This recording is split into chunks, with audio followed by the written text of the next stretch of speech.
Green ہارنٹ کی کامیابی کے بعد بھی بروس لی کے لیے چیز آسان نہیں ہوں گے۔ اس سے کوئی فرق نہیں پڑتا کہ اس نے ایک معروف اداکار بننے کی کوشش کی ہے، چاہے وہ شو کے لیے ہو یا مارشل آرٹس فلم کے لیے، وہ اسے ٹکرا دیتے ہیں کیونکہ وہ سفید نہیں تھا۔ یہ مسلسل ہوا۔ اس عرصے کے دوران اس نے بہت سارے ٹیلی ویژن شوز میں مہمانوں کی پیش کی اور مارشل آرٹس کو اس وقت کے کچھ مغربی فلم ستاروں کو بڑھایا۔ ان سب کو اس کی صلاحیتوں سے خوف تھا اور ان کا خیال تھا کہ وہ ایک بہت بڑا ستارہ ہو سکتا ہے، لیکن کچھ چیزوں نے اس کے لیے کبھی کام نہیں کیا۔ بروس لی نے اس منصوبے پر بہت محنت کی۔ اسکرین رائٹرز نے اور ڈائریکٹرز نے اپنا ان پٹ دیتے ہوئے یقین کیا کہ نئی سیریز بالآخر اسے بطور مرکزی اداکار بنائے گی، لیکن پھر وارنر برادرز نے اعلان کیا کہ انہوں نے بروس لی کے کردار کے بجائے کاکیشن اداکار ڈیوڈ کیراڈائن کا انتخاب کیا، جس کے پاس مارشل آرٹس کا زیادہ سے پس منظر بھی نہیں تھا۔ یہ بات کی گئی ہے کہ بروس لی کو کبھی بھی مرکزی کردار کے لیے نہیں سمجھا جاتا، کیونکہ شاید ناظرین بروس لی کے لیے تیار نہیں ہوں گے۔ بروس لی نے اپنے دوست کے ساتھ دھوکہ ہی کا ذکر کرتے ہوئے محسوس کیا کہ اگر وہ چینی نہیں ہوتا تو وہ کنگ کو سیریز کر رہا ہوتا، کیونکہ وہ ایک تسلیم شدہ اداکار تھے اور شاید اپنے ہم عصر افراد میں سے کسی میں بہترین مارشل آرٹسٹ تھے، اداکار بھی تھے۔ وارنر برادر کے ہاتھوں جلنے کے بعد ناراض اور ایک ایشین امریکی اداکار کے لیے ہالی ووڈ میں مواقع کی کمی پر مایوس ہونے کے بعد بروس لی ایک رات بیٹھ کر خود کو ایک خط لکھ دیا تاکہ میں ریاست متحدہ میں سب سے مشہور اورینٹل مووی سٹار بنوں گا اور اس نے $10 ملین حاصل کیے ہوں گے، اور اس کے بدلے میں بہت ہی بہترین اداکاری دوں گا جو میں ممکنہ طور پر ہر ایک وقت دے سکتا ہوں، کیمرہ کے سامنے ہو اور میں سکون اور آہنگی میں رہوں گا۔ اس وقت کے آس پاس معاملات خراب نہیں ہو سکتے۔ بروس لی نے اپنی کمر کو 6 ماہ تک بستر پر سوار رہا، زخمی کر دیا، اور ڈاکٹروں نے بروس لی کو بتایا کہ وہ پھر کبھی لات نہیں مار سکتا۔ بروس لی نے ان پر یقین کرنے سے انکار کر دیا اور 6 ماہ کے اندر زیادہ تر اس کی چوٹ سے صحت یاب ہو چکا تھا، پھر بھی اداکاری کے مواقع نے اس سے ختم کر دیا۔ اس نے مختصر وقفے کے لیے اپنے اہل خانہ کے ساتھ ہانگ کانگ جانے کا فیصلہ کیا۔ بروس لی کے کیریئر کے 2 بڑے گول تھے۔ پہلا شخص دنیا کا سب سے بڑا مارشل آرٹسٹ بننا تھا۔ اس نے زندگی میں یہ مقصد بہت جلد انجام دیا۔ جب تک وہ ابتدائی 20 میں تھا، اس کی مارشل آرٹسٹ کی مہارت پہلے ہی افسانوی ہو چکی تھی۔ اس نے نہ صرف سب سے بڑے مارشل آرٹسٹ ماسٹر کو پیٹا تھا، بلکہ اس نے دنیا کی ہر اصلی اسٹریٹ فائٹ بھی جیت لی تھی جس میں اس نے حصہ لیا تھا۔ انہوں نے مارشل آرٹسٹ کے بہت سے مقابلوں میں اپنی صلاحیتوں کی نمائش کی، جہاں انہوں نے اپنی ناقابل یقین صلاحیتوں کا مظاہرہ کیا۔ دوسرا بڑا مقصد ایک اہم اوکیشن بروس لی مووی سٹار بننا تھا۔ اس کو پورا کرنا بہت مشکل تھا۔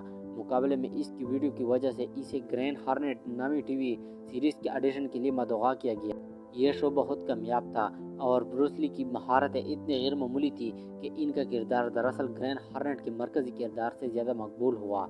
جب یہ شو ہانگ کانگ میں نشر کیا گیا تو بروس لی کے کردار کی مقبولیت اس شو کی وجہ سے، جس کا نام تبدیل کیا جا رہا ہے۔ بروس لی سان فرانسسکو میں چینی والدین کے لیے پیدا ہوا تھا جو تھیٹر کے فنکار تھے۔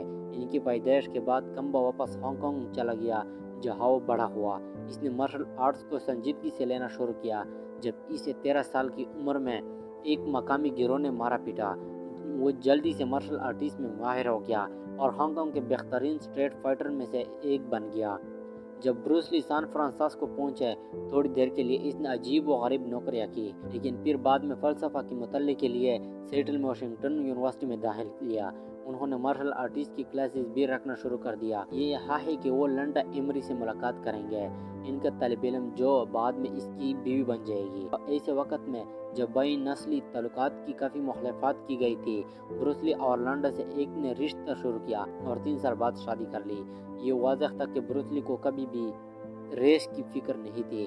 در حقیقت نسل پرستی پر صرف اقلیت کے خلاف اکثریت نے عمل نہیں کیا، بلکہ دوسرا راستہ بھی تھا۔ اس وقت زیادہ تر چینی مارشل آرٹس اسکولوں نے غیر چینی طلباء کو تسلیم کرنے سے انکار کر دیا، کیونکہ انہیں یقین تھا کہ صرف چینی طلباء نے اپنے مارشل آرٹس کے راز سیکھنے کے مستحق ہیں۔ اس وقت بہت سے چینی مارشل آرٹس نے بروس لی کو ناپسندیدہ کیا کیونکہ انہیں لگتا تھا کہ وہ ان کے کوڈ کی خلاف ورزی کر رہا ہے۔ اگرچہ زیادہ تر لوگ صرف اپنی 30 کی دہائی میں ہی زندگی کا پتہ لگانا شروع کر دیتے ہیں، لیکن بروس لی نے اپنی بے وقت موت سے قبل ہی ان کی ابتدائی 13 میں ایک عظیم مارشل آرٹسٹ اور مووی سٹار بننے کا خواب پورا کیا۔ ہماری نسل کے سب سے بڑے فلمی کنودانتیوں میں سے ایک سے پریرتا حاصل کریں۔ میڈیا اور دیگر مارشل آرٹسٹ نے ہر وقت سب سے با اثر مارشل آرٹسٹ اور 20ویں صدی کا باپ کلچر آئیکن سمجھا ہے، جس نے مشرق اور مغرب کے مابین خلا کو پور کیا۔ امریکی فلموں میں ایکشن کے پیش کردہ انداز کو تبدیل کرنے میں ان کی مدد کرنے کا سہارا ہے۔ جدوجہد آخر کار ختم ہوئی، بروس لی ایک ستارہ بن گیا ہے۔ وارنر برادر ان کے پاس واپس آئے اور ایک فلم بنانے کی تجویز پیش کی جو امریکہ میں بھی ریلیز کی جائے۔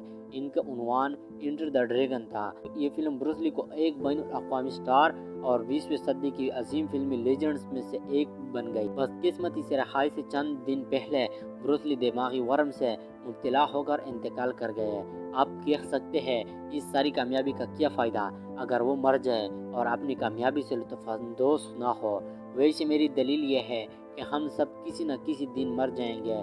بروس لی یقیناً بدقسمت تھے کہ انہیں کامیابی سے لطف اندوز ہونے اور اپنے خاندان کے ساتھ اپنی زندگی کا مزہ لینے کا موقع نہیں ملا جب تک وہ چاہتے تھے، لیکن جس طرح کا اثر وہ اپنی مختصر زندگی میں گزارنے میں کامیاب رہے اور دنیا بھر کے لاکھوں لوگوں کو متاثر کیا جو اب بھی اس کی طرف دیکھو، کیونکہ ان کا ہیرو ایک ایسا کارنامہ ہے جو شاذ و نادر ہی کسی انسان سے ملتا ہے۔ دین کے اہتمام پر آپ دوسروں پر جو اثر چھوڑتے ہیں اس سے زیادہ اہمیت رکھتا ہے کہ آپ کتنی دیر تک زندہ رہتے ہیں۔